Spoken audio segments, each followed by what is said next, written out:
हमारे इस चैनल मैथिली गंगा को लाल बटन दबाकर सब्सक्राइब करें व घंटी के निशान का बटन दबाएं ताकि सभी नए वीडियो आप तक तुरंत पहुंचे बिल्कुल मुफ्त।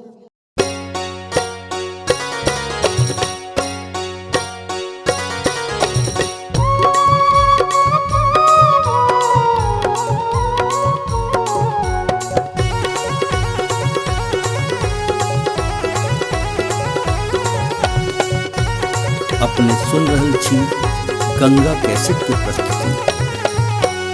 आचारी चढ़ेलौं मैया गहबर सजेलौं है, गहबर सजेलौं है दुर्गा मैया। चौमुख दीप जरेलौं है दुर्गा मैया। चौमुख दीप जरेलौं है दुर्गा मैया। आचारी चढ़ेलौं मैया गहबर सजेलौं है, गहबर सजेलौं है दुर्गा मैया। चौमुख दीप जरेलौं है दुर्गा मैया। चौमुख दीप जरेलौं है दुर्गा मैया। चौमुख दीप जरेलौं है दुर्गा मैया।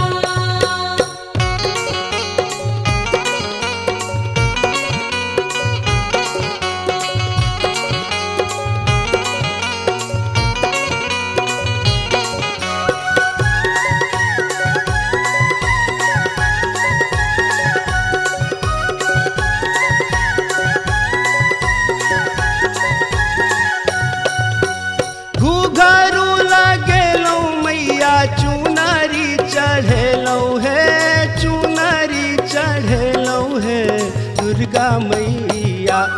गजमोती चौका पुरेलौं है दुर्गा मैया। चौमुख दीप जरेलौं है दुर्गा मैया। चौमुख दीप जरेलौं है दुर्गा मैया।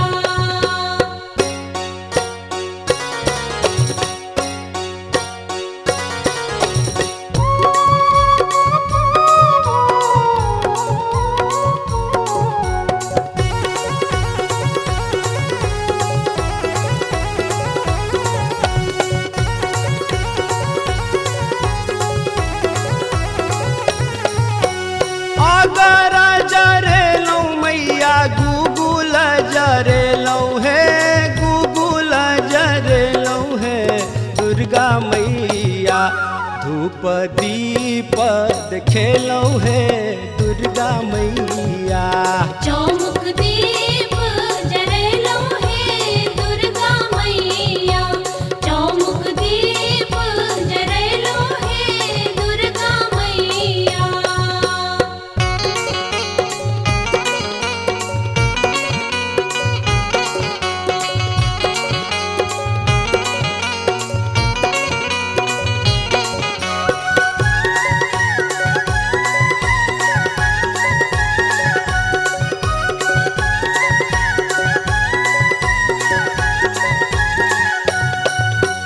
आही के सुमीरी मैया पातर जे देलौं है, पातर जे देलौं है दुर्गा मैया। गाय के दूध सँ खीर बनेलौं है दुर्गा मैया। चौमुख दीप जरेलौं है दुर्गा मैया। चौमुख दीप जरेलौं है दुर्गा मैया।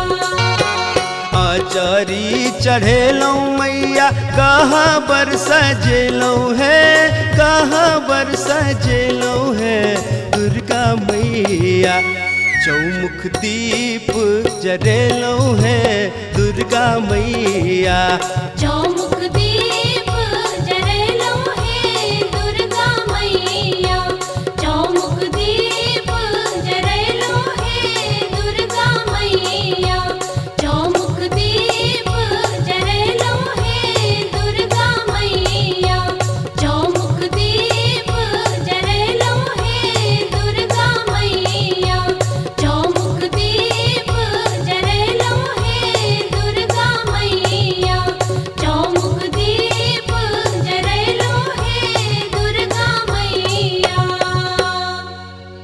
हमारे इस चैनल मैथिली गंगा को लाल बटन दबाकर सब्सक्राइब करें व घंटी के निशान का बटन दबाएं ताकि सभी नए वीडियो आप तक तुरंत पहुंचे बिल्कुल मुफ्त।